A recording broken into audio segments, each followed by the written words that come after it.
Até 2050, a Terra deve ter quase 10 bilhões de pessoas. O que essa quantidade quer dizer para você? Para estudiosos sobre sustentabilidade, preocupa por causa de uma dúvida: teremos alimentos para todos? Você pode pensar que os campos e as lavouras darão conta, mas não é bem assim. O aquecimento global, causado em grande parte pelo desmatamento, está transformando os biomas. Cerrado e Amazônia podem se desertificar e deixar de gerar as chuvas que são espalhadas pelo Brasil.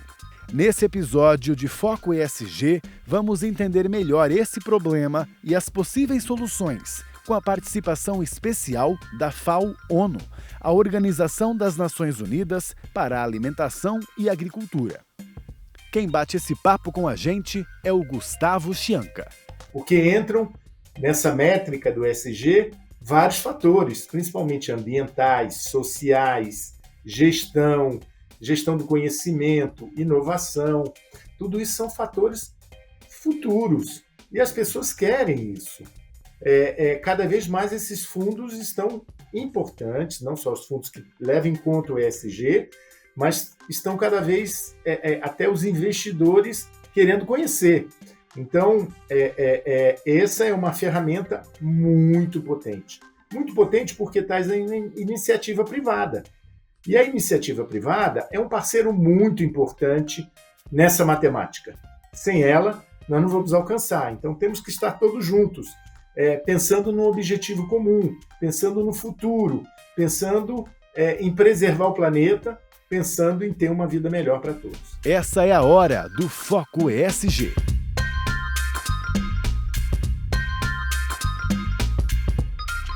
Obrigado pela sua companhia e também pelo seu interesse pela sustentabilidade e o ESG, porque assim todos ganham. E também por escolher a gente como a sua fonte de informação. Eu converso hoje com o Gustavo Chianca, que é representante da Organização das Nações Unidas para a Alimentação e Agricultura aqui no Brasil. Ele conversa com a gente direto de Brasília. Vamos nos conectar então? Gustavo, bem-vindo!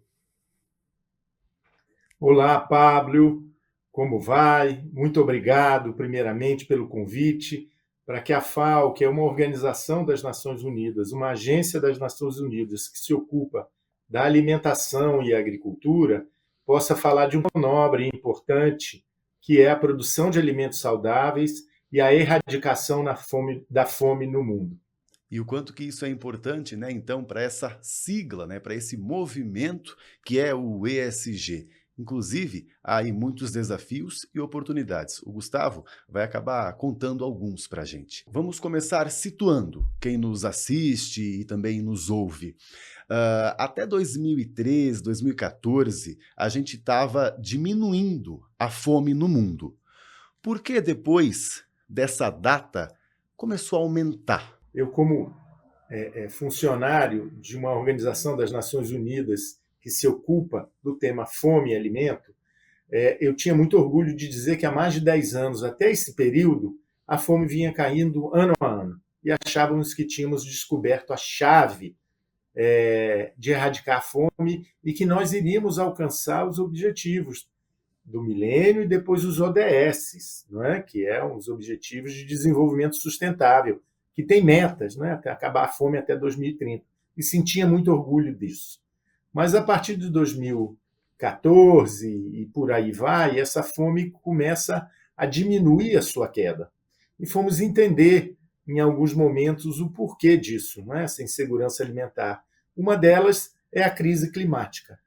Aqui na nossa região, talvez em alguns lugares nos Andes, já começou essa crise climática a afetar algumas regiões de produção agrícola e algumas regiões.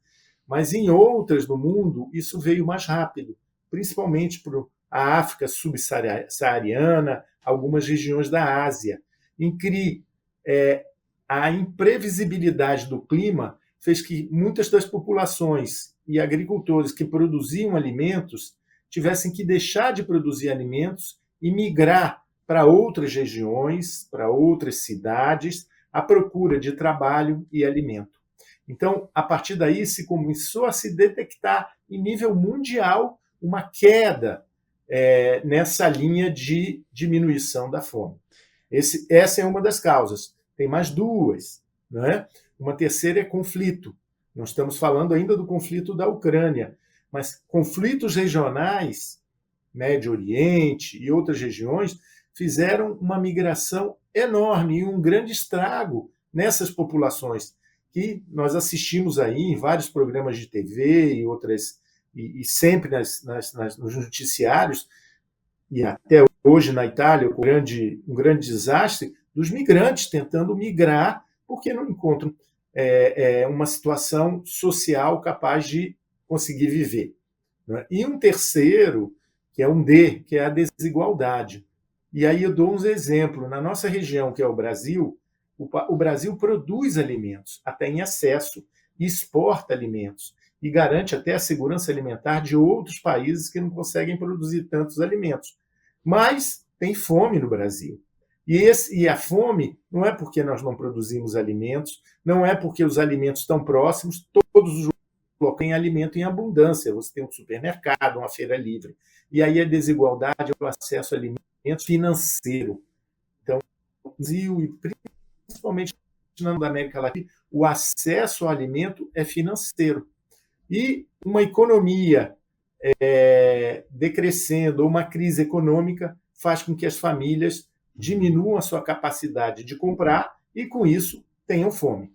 Até esse ponto, ou esses pontos, né, que você citou, não sei se quem nos vê, nos ouve, acabou se ligando disso, mas acaba entrando naquela questão da justiça climática também, né?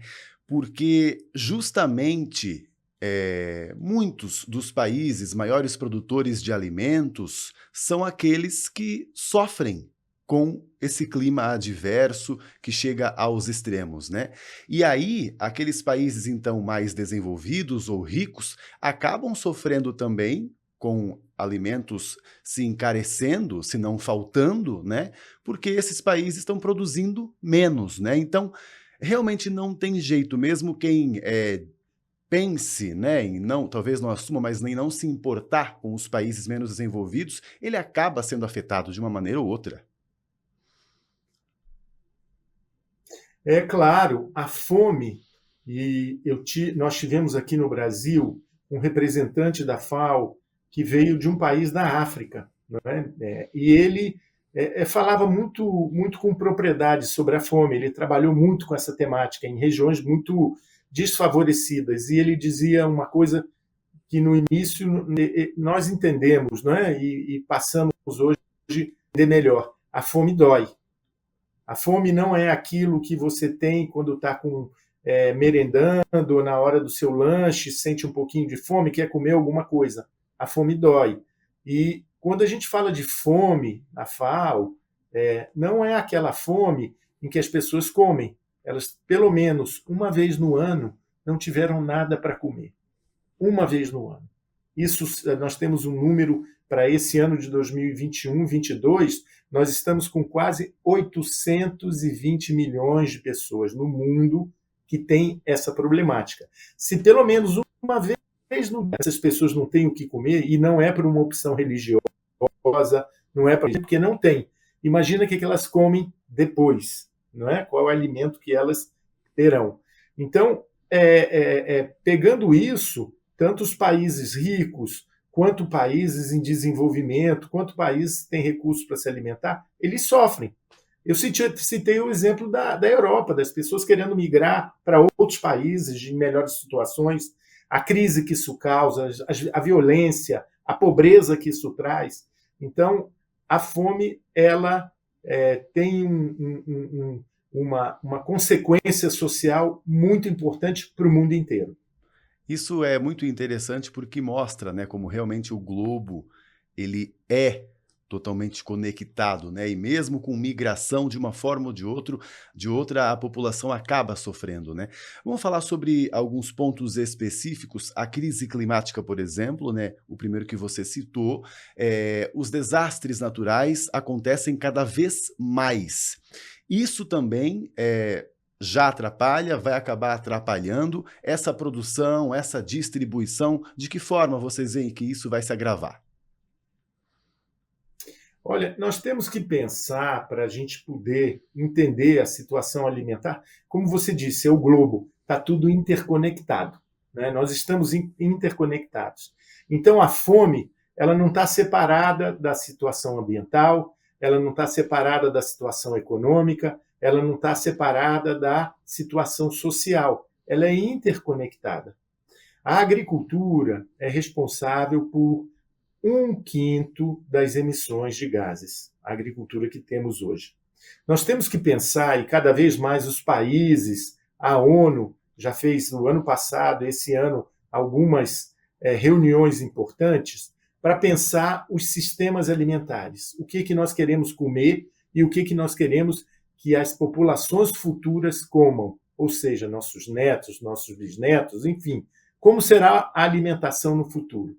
E cada vez mais se pensa que para você poder se alimentar de forma saudável, você tem que produzir mais com menos, produzir de forma local, cada vez menos emissões de gases, estufa, você poder ter o seu alimento adaptado à sua realidade local, não só um tipo de alimento, mas com variedade, alimentos cada vez mais naturais, com uma diminuição importante de uso de pesticidas e outros produtos, que a economia possa circular com isso. A gente fala de economia circular, você comprar do seu produtor de proximidade, da sua agricultura urbana, daquelas pessoas que estão gerando a economia em termos, você, em vez de mandar o seu dinheiro para muito longe, você está circulando esse dinheiro na economia local.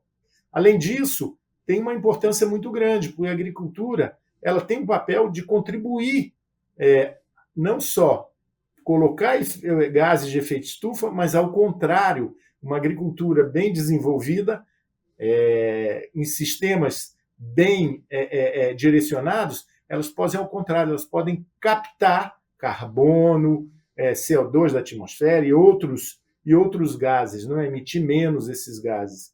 Então, a agricultura ela é uma solução e não um problema. E nós temos que trabalhar. E o trabalho vai ser alimentação saudável, de qualidade para todos e, além de tudo, de forma sustentável, mais com menos.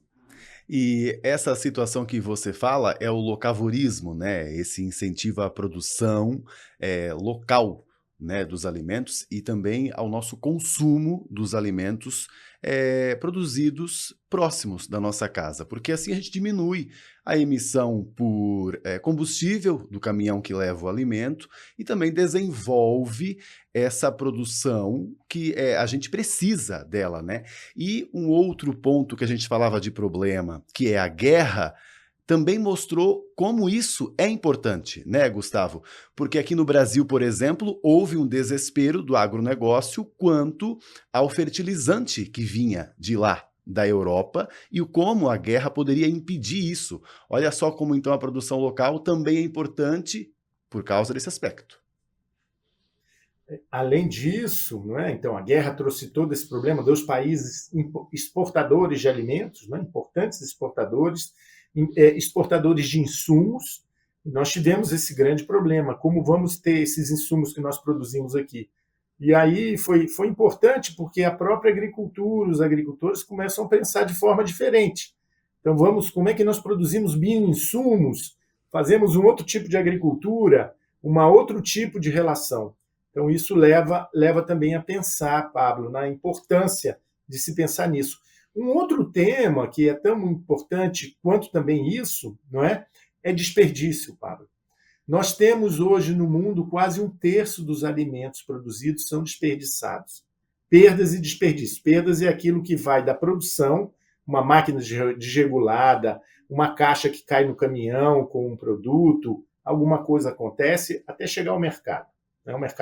O grande mercado atacadista, enfim, até chegar lá. E desperdício é dali em diante até a sua casa, restaurante. A maior parte é desperdício, não é a perda. A maior parte é a perda. E esse um terço dos alimentos desperdiçados, você não precisava mais plantar um pé de nada. Já era suficiente para alimentar de forma saudável essa população que passa fome. Esse número que eu dei de 820 milhões está variando entre 820 e 828 milhões de pessoas com fome no mundo. Já era possível. Mas isso é utopia. Claro, tem todo um problema de logística, de necessidade de resfriamento e tudo. Mas nós temos que pensar na questão das perdas e desperdícios, porque são sobre 3 aspectos. Aspecto social, humano, daquela pessoa que passa fome e o alimento está sendo desperdiçado. O aspecto econômico, porque são bilhões de recursos que são desperdiçados, não é? E o aspecto ambiental, porque os produtos que são desperdiçados, eles se transformam em gases e são gigatoneladas na atmosfera, além da perda de água, poluição da água que é utilizada para isso tudo, que é levada para a atmosfera. Então, nós temos que pensar nessas 3 dimensões. Uma das questões também é como a sociedade vai se conscientizar dessa problemática e como os governos também vão poder desenvolver políticas que possam diminuir e reduzir cada vez mais esses desperdícios, essas perdas e esses desperdícios. Imagino que vocês tenham algumas sugestões. Já estava com essa pergunta aqui para falar, para fazer para você, e você acabou tocando nesse ponto, né? No Brasil, por exemplo, esse desperdício, a gente sabe que vem muito, como você disse, né? Até do próprio processamento do alimento. A gente sabe que aqui a logística também não é muito eficiente. De que forma vocês veem esses problemas do Brasil? Quais são os principais? Não cabe muito à FAO fazer uma avaliação do país, porque são diferentes, são problemáticas diferentes, não é? Mas cada país encontra uma solução diferenciada, não é? Mas nós podemos aqui citar que o Brasil tem bons exemplos. Um dos bons exemplos de segurança alimentar é o Programa de Alimentação Escolar, que é um programa que não é de governo, é um programa de Estado, que tem mais de 60 anos existente. E alimentam por dia, de forma, na maioria das vezes, saudável, 16 milhões de jovens, adolescentes, crianças nas escolas. Isso é muito importante. Então, é um programa importante. Como eu disse logo no início, que existe a desigualdade, então o acesso no Brasil aos alimentos é renda, não é? Um programa como o Bolsa Família, o programa de proteção social, que foi a distribuição também de recursos para as famílias comprarem, principalmente alimentos, são muito importantes e isso ajuda muito a você, independente de governo, combater a fome e diminuir esse flagelo no mundo, e no nosso país, principalmente. Essa situação que você disse da merenda escolar, ela é muito interessante, né? Porque funciona por conta da parceria, né, Gustavo? Que esses governos estaduais, municipais, às vezes também, fazem com a agricultura familiar. Ou seja, traz aquele alimento direto da horta para a escola já da comunidade. Olha só como então a gente tem até um exemplo de que aquele consumo do alimento local, ele é mais eficiente. E aí você incentiva essa produção também ali na sua região. É um bom exemplo realmente que a gente tem sobre vários aspectos, né? Exatamente. Pegou num aspecto que é muito importante, que volta àquela discussão nossa dos alimentos circulares, não é? Da produção local, porque esse programa, quando ele lançou a compra de produtos da agricultura familiar, daqueles agricultores que estão próximos às escolas, daquelas cooperativas, daqueles produtos que estão localizados em proximidade. Isso é muito importante. Tanto é que a FAO tem usado esse programa como modelo para outras regiões do mundo, né? Outros países do mundo. Nós temos 15 países só na América Latina que vêm conhecer essa experiência brasileira e trazer essas boas práticas que são muito importantes. E não precisa um alto investimento do governo, né? Isso também é muito legal, porque ele inclusive acaba comprando da agricultura familiar, então, que tem um preço melhor, ou seja, ele só foi um intermediador dessa parceria. Olha só como pode ser fácil essa estratégia, diríamos assim, né, Gustavo? Entendemos que é um investimento, você usou a palavra certa, não é um gasto. porque você alimentar bem a população, você alimentar as crianças bem, você está investindo no futuro, não é? Investindo em pessoas que vão poder responder à sociedade de forma eficaz, serão cidadãos, não serão pessoas que vão trazer, por passarem fome durante um período, e principalmente na infância, sequelas que podem prejudicar um país inteiro ou uma geração inteira. A gente sabe que os investimentos aí na agricultura familiar, mas aí agora eu já falo justamente daquele incentivo de subsídio em impostos ou até com o plano safra no Brasil, ele diminuiu justamente para essa parte do agro, que é a agricultura familiar, né? De que forma que vocês veem isso, essa balança, né? A agricultura familiar, ela está precisando de mais incentivo? Até não precisa falar só do Brasil, pode falar do mundo. Olha, a agricultura precisa de incentivo no mundo inteiro. Essa agricultura que nós temos, a maioria dos agricultores são agricultores pobres no mundo, são agricultores familiares, na maioria das vezes com menos de meio hectare para produzir, isso no mundo inteiro. E essa queda que nós tivemos ao longo de 10 anos foi porque os países passaram a adotar políticas de produção para essa agricultura, investir nessa agricultura. Isso foi um ganho, isso foi provado, a diminuição da fome no mundo, através desses incentivos. E isso tem que ser fortalecido. E fortalecido de forma muito inteligente, utilizando boas práticas já existentes no mundo, como forma de associar a produção dos agricultores a compras direcionadas, por exemplo, para a alimentação escolar, para as Forças Armadas, para os hospitais, para tudo que você possa aí desenvolver um programa que faça circular a economia, faça melhorar, faça ter esse produtor ter um mercado mais direto, uma previsibilidade de preço, uma estrutura que consiga o transformar numa pessoa numa pessoa integrada à sociedade. Isso é muito importante ao mercado também. Não é? E produzir alimentos saudáveis, não é? Incentivar uma produção cada vez mais sustentável, não é? Uma produção cada vez mais capaz de produzir alimentos saudáveis e ligados à saúde, que possam trazer saúde para as pessoas. De que forma que a alimentação saudável ela acaba trazendo benefícios para o dia a dia da população e até economicamente? Olha, quantas reportagens, programas nós vemos que fala da importância de você ter uma alimentação equilibrada e uma alimentação nutritiva, aquela que vai te nutrir, ser capaz de te dar todos os elementos que você necessita para ter uma vida saudável.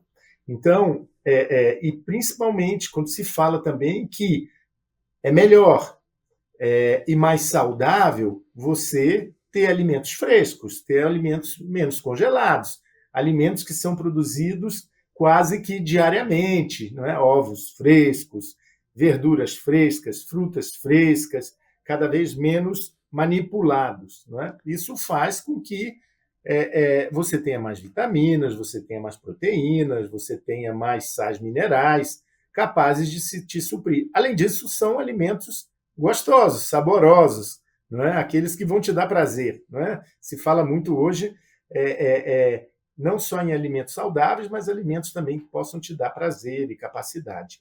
A longevidade das pessoas está aumentando. Então, isso também é a alimentação que está causando a capacidade de você se alimentar melhor, em quantidade suficiente.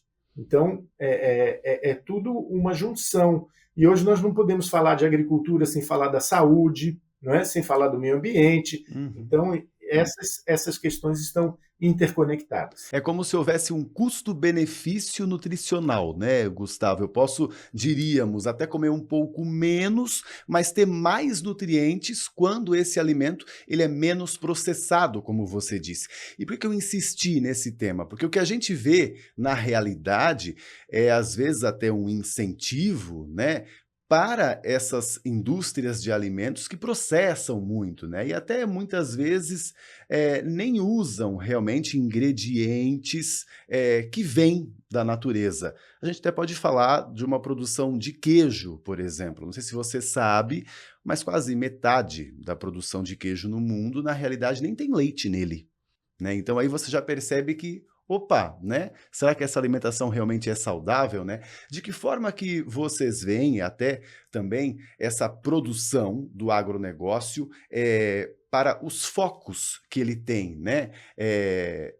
E a gente toca naquele ponto de novo, né, muitas vezes não incentivando essa produção do alimento, da agricultura familiar, que na verdade em sua maioria, 70% do que a gente come vem da agricultura familiar e pouca gente sabe disso, né. O foco da produção de alimento ele está um pouco errado. O que eu digo é que, no Brasil, nós convivemos com os dois tipos de agricultura. Uma agricultura que é mais uma agricultura exportadora, que produz alimentos, e que nós não podemos dizer que não são saudáveis, são alimentos saudáveis. Os agricultores, até familiares brasileiros, estão inseridos no agronegócio, então todo o sistema de carne, principalmente frango, suínos, são da agricultura familiar, e isso é para exportação, não é? E outros produtos também, então nós não podemos falar disso, isso traz divisas para o país, mas nós também vivemos com uma agricultura familiar que produz alimentos, principalmente alimentos diversificados, que fazem parte da nossa rica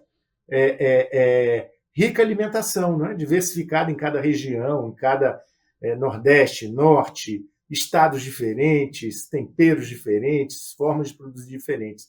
E isso é que traz essa saúde, é isso que traz essa diversidade, a felicidade também de você comer uma comida gostosa, não é? Que te alimente e que te lembrem antepassados, te lembrem famílias, te lembrem que te tragam felicidade.